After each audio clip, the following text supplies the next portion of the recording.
Ó, é o seguinte, o Ivan, ele tá perguntando aqui o seguinte, pastor. Muitos falam sobre a marca da besta.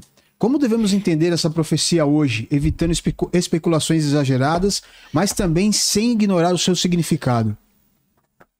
Bom, quando você olha, isso está lá em Apocalipse capítulo 13, a marca da besta, ela tem uma finalidade: introduzir o indivíduo ao sistema de adoração da besta, que é o anticristo.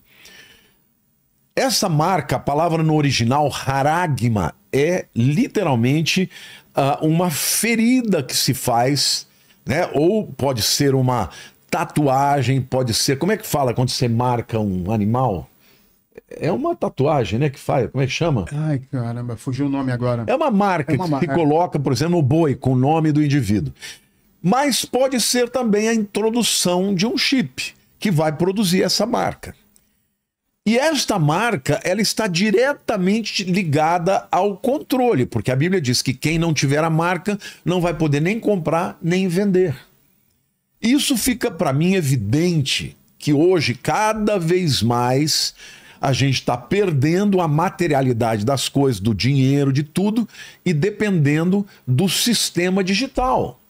Então, eu acredito que essa marca, mas eu confesso que posso estar com uma visão ainda parcial, porque pode vir alguma coisa superior a isso. Mas eu acho que é um instrumento que vai permitir que o sistema localize a pessoa.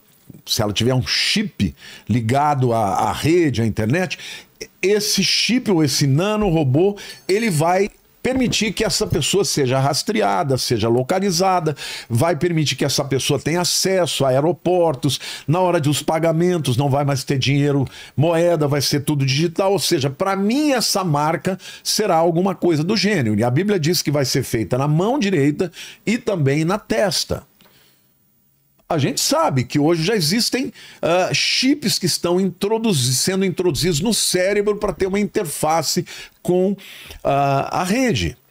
E quando vier a plenitude da inteligência digital, gente, a inteligência artificial, não digital, a inteligência artificial avançada, ela vai conseguir interpretar até as suas ondas cerebrais. Nem o que você pensa vai estar seguro mais. Ou seja, neste tempo, o mundo será controlado. Aqueles que não se submeterem ao anticristo, adorando-o como próprio Cristo, essas pessoas vão ser perseguidas e mortas. Só vai ter um jeito de você fugir nessa época, se você não for arrebatado antes. É fugir para um deserto, fugir para uma floresta e não usar a marca e muito menos um celular ou qualquer dispositivo que possa, através do GPS, te localizar. Então, eu entendo que está muito perto disso acontecer. Ó, a Polidianoski, tomara que eu tenha lido certo. Ela está falando isso aqui o seguinte: poderia falar como devemos nos preparar de forma prática se a economia ruir até 2028/2029, mudar o governo e ele ter tempo de fazer algo para recuperar? Como devemos fazer na prática? Como é que ela chama? É Polidianoski.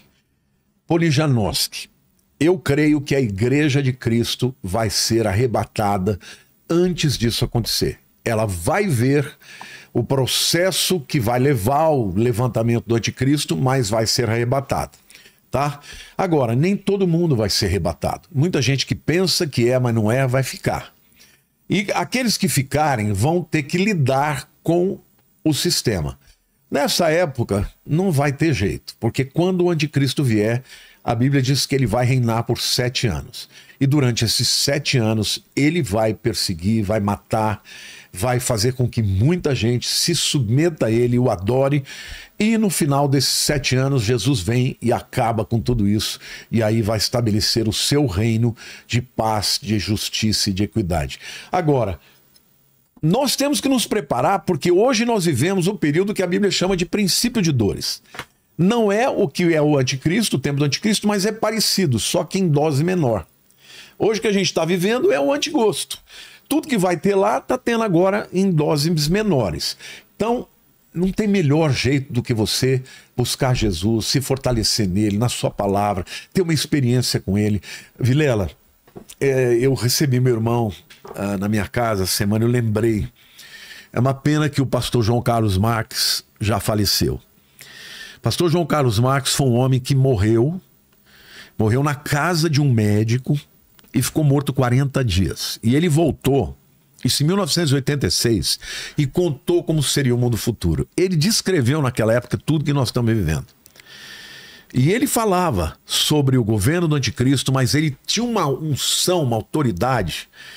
Assim, uma coisa assim, você estava com ele num culto, ele começava, Deus dava revelando para as pessoas o que acontecia com as pessoas. Eu vi muitas vezes. Eu creio que no final dos tempos, Deus vai fazer com que a igreja experimente uma unção como acontecia na época dos apóstolos. As pessoas serão curadas, as pessoas serão libertas, as pessoas verão os milagres de Deus e aí então elas se converterão. Eu creio que não tem melhor maneira de se preparar do que se preparar buscando o conhecimento da Bíblia, se santificando. Eu quero dizer para você, tem muita gente que está aqui que não quer ir para a igreja.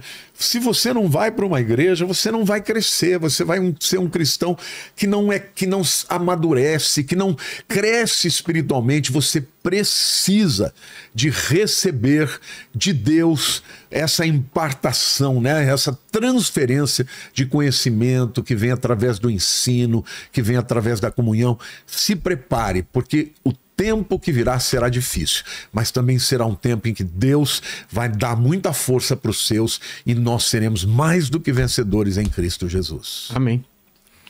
O Ivan Carvalho mandou aqui o seguinte, pastor. Lamartine, queria pedir um conselho. Sofri um acidente há 1 ano e meio atrás e fiquei paraplégico. Estou tentando achar um rumo e um propósito para minha vida. Que conselho me daria? Vilela, Deus te ama. Ivan Carvalho.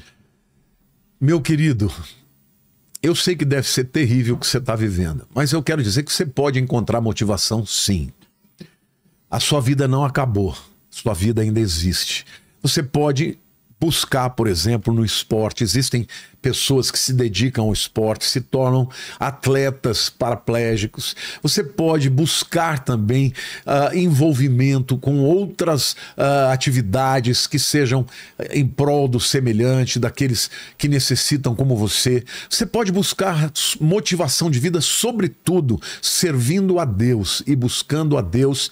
Por quê? Porque você pode estar enfrentando uma luta muito difícil, mas Deus pode te dar alegria, satisfação, amigos, companheiros, e na dor você pode se levantar como um gigante, porque Deus faz isso na vida da gente. Querido, não se entregue, a tua vida não acabou.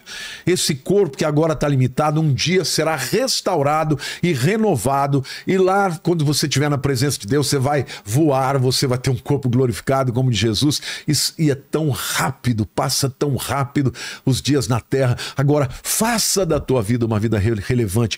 Ame a Jesus, ame a Deus, ame as pessoas. Não se entregue para tristeza, para decepção, não se entregue para depressão, porque a sua vida ainda pode fazer diferença. Eu não sei se você já ouviu falar de um jovem que nasceu sem todos os membros. Já viu falar sobre ele? Sem as pernas, sem os braços, sem nada. Não é o que teve no Brasil? Teve no Brasil. Ele é extraordinário. Ele é uma pessoa que fala do amor de Deus, da graça de Deus, e essa condição dele abriu grandes portas para ele. Deus pode fazer isso para você também, Ivan. Viu? Deus te abençoe. O Sandro está perguntando o seguinte, pastor. O que o senhor diria para quem teme excessivamente o futuro descrito no Apocalipse? Como encontrar esperança e paz em meio a essas previsões? Querido, você precisa entender que Deus é o Senhor. O teu futuro não é incerto. O teu futuro não é incerto, o seu futuro é certo. Se você crê em Jesus, você crê no Todo-Poderoso. O fim da história é a vitória do Rei dos Reis. E até que isso aconteça, Deus vai usar a sua vida. Nós estamos aqui para resistir ao espírito do anticristo. Então não tenha medo, não. Você tem medo daquilo que é incerto. A angústia é resultado de você não ter certeza do futuro.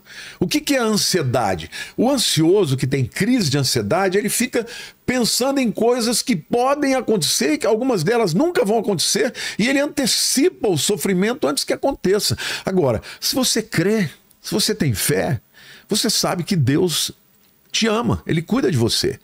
Ele é o meu pai. Eu dou minha vida pela minha filha, eu dou minha vida pelos meus netos. Eu não teria nem pestanejaria. Agora, eu não posso fazer tudo por eles, mas o meu Deus pode fazer por mim e por você. Então, lembre-se, quando a Bíblia fala sobre a volta de Cristo, fala da bendita esperança. Não pode ser instrumento de medo. Por isso que eu não gosto, sabe, quando as pessoas ficam falando, o anticristo é esse, olha, vai ser o ano tal. Não, Deus nunca falou quando vai ser. O que ele nos conta é que vai acontecer, mas que ele vai nos dar vitória. E mais do que isso, em Apocalipse 3:10 ele diz, porque guardaste a palavra da minha perseverança, eu te guardarei da hora da grande tribulação que há de vir sobre todo mundo, para provar os moradores da terra. Ele vai guardar da hora e não na hora.